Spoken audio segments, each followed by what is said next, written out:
More on Trump.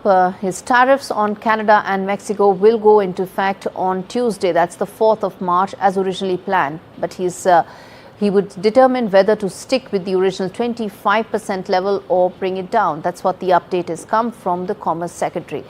The 30-day pause on duties for Canada and Mexico, which President Trump tied to illegal border crossings and the flow of fentanyl into the U.S., is set to expire on the 4th of March.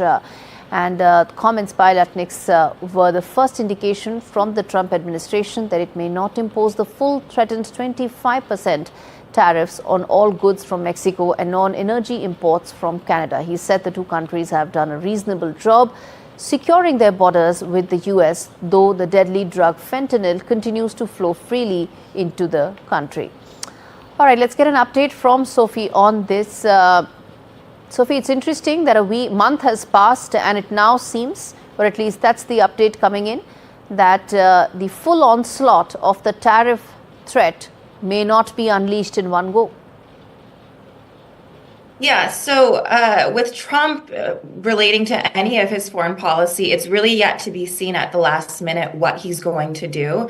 So what he says today can change tomorrow. What I will say, this tariff situation, particularly with our close allies and neighbors, are not popular with the American people, particularly when it comes to what Trump campaigned on in relation to lowering prices. If you remember, even the mottos and logos that we saw throughout his campaign, he was all about quote unquote lowering egg prices, which got out of control. So this idea and concern that possibly these tariffs could lead to higher prices within the US, as a lot of Americans are struggling, will not be popular.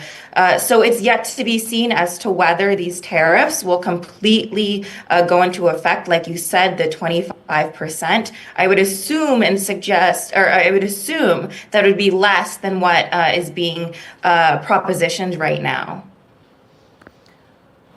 Okay, so very quickly, does this uncertainty mean that there could be more back and forth, or do you think it could be a graded approach by Trump administration? It's yet to be seen. I would say that these tariff negotiations have truly hurt the allyship that was Canada-US and Mexico and US.